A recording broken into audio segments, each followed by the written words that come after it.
Ya, pemirsa Anda kembali di Lunch Talk dan saat ini kita terhubung dengan pakar transportasi Bapak Joko Setiowarno. Pak Joko, selamat siang. Selamat siang, Mbak. Ya, Pak Joko, sebenarnya apa sih ini PR besar dari Kementerian Perhubungan ini, Pak? Saat ini sebenarnya PR besar itu bagaimana membuat public transport di daerah itu lebih baik. Di daerah ya? Di daerah fokusnya? Ya, di daerah. Karena ini kan di dalam RPJM Nasional 2015-2019 itu sudah ada program transportasi umum minimal di 32 ibu kota provinsi. Itu yang belum jalan sampai saat ini. Ini sudah tahun kedua. Nah, ini mungkin PR besar harus diwujudkan karena ini sudah tercantum di RPJM Nasional. Tentunya nanti kan tahun kelima ada evaluasi. Oke, Pak Joko, ini kalau kita bicara soal transportasi umum, apakah ke semua sistem transportasi itu yang harus dikerjakan secara bersamaan, atau ada yang harus diprioritaskan, Pak? Artinya daratnya dulu kah, laut, udara, atau mungkin kereta api yang belum banyak sebetulnya di daerah? Ya, sebenarnya kalau program-program itu kan sekarang sudah berjalan ya. Sebenarnya di kemarin katakanlah hampir 2 tahun itu sudah mulai nampak hasilnya. Di udara, kemudian di laut, selain juga pembenahan sistem di intern ya. Nah, juga perizinan. Namun memang kalau kereta saya pikir sudah cukup bagus lah ya. Tinggal nanti pembangunan infrastrukturnya yang digenjot di daerah-daerah. Tapi untuk public transport ini yang sebenarnya sangat kurang sekali, dan itu hasilnya nampak ketika mudik. Pasti di mudik itu munculnya di situ nanti. Ya, jadi ini karena apa, di daerah itu public transport itu makin menurun kondisinya. Itu yang belum digenjot saat ini, itu tugas menteri yang baru, menteri perhubungan yang baru maksudnya. Pak Joko, maaf kalau Anda mengatakan turun, bisa digambarkan secara konkret nggak Pak? Contohnya di mana dan di di daerah mana, dan transportasi umum yang turun itu yang seperti apa? Ini untuk angkutan pedesaan di Jawa Tengah itu sekarang yang beroperasi tinggal kisaran 20-30%. Oke.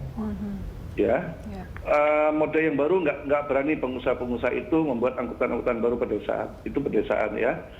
Bahkan kemarin juga terjadi kecelakaan tuh di Wonogiri, truk dipakai angkutan pedesaan ya, karena tidak ada angkutan pedesaan. Di perkotaan kita itu angkot-angkot sudah makin menurun, peremajaan juga meskipun ada program katakanlah BRT sejak zaman Presiden SBY dulu 2004 ya, namun itu tidak maksimal di daerah. Ada sedikit kesalahan ke daerah, jadi di daerah itu hanya diberikan selama ini bantuan bus.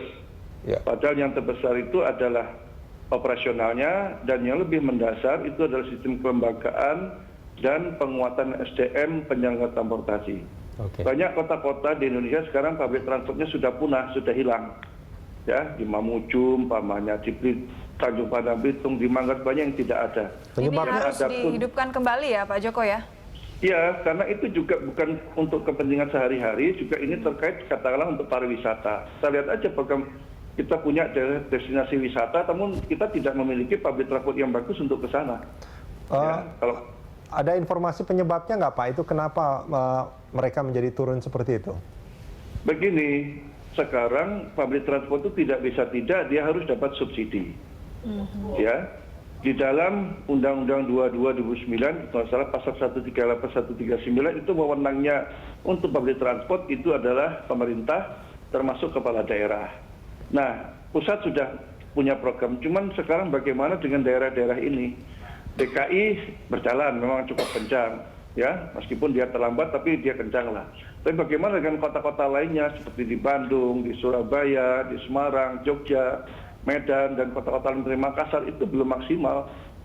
Ya, artinya di sini masih ada kekurangan yang mendasar yang belum dilakukan. Itu programnya harusnya 3 tahun ke depan harus dikejar besar-besaran. Pak Joko, ini kalau kita bicara soal angkutan perdesaan, angkutan kota, banyak juga orang yang mengatakan bahwa ini kesempatan sebetulnya untuk mengubah sistem yang sudah berjalan selama ini.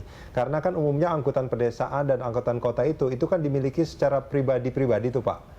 Yeah. Nah, setelah dimiliki oleh pribadi-pribadi, kecenderungannya di jalan itu karena mereka sistem setoran, banyak yang ngetem sembarangan, terus banyak yang ugal-ugalan, terus angkutan umumnya juga coraknya macam-macam. Seperti tidak ada aturan Seperti yang...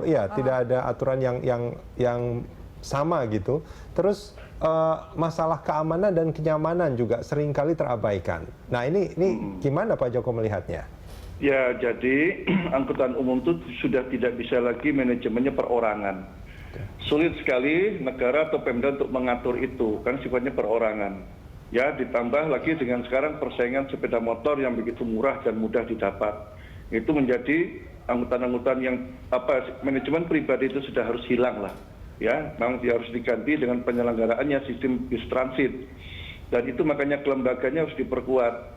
Nah, tidak hanya jadi kalau tidak diberikan, sehingga kalau sistem bis transit itu berbadan hukum, ya tidak perorangan, nah itu lebih mudah dilakukan nanti pengawasan, kontrol, kemudian pembinaan terhadap pemilihan supirnya, kemudian operator yang bagus, karena sekarang pun sudah ada SPM untuk angkutan umum berbasis jalan.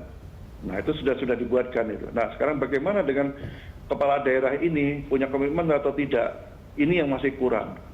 Nah, di situ kata kuncinya di kepala daerah sebenarnya. Oke, baik. Pak Joko, ini yang menarik juga karena saya senang bersepeda, Pak. Di beberapa negara yang sudah maju itu kan ada jalur khusus sepeda. Nah, apakah itu tidak sebaiknya sejak saat ini sebetulnya? Kalau di Jakarta mungkin sudah agak sempit, tapi mungkin bisa dikasih space sedikit.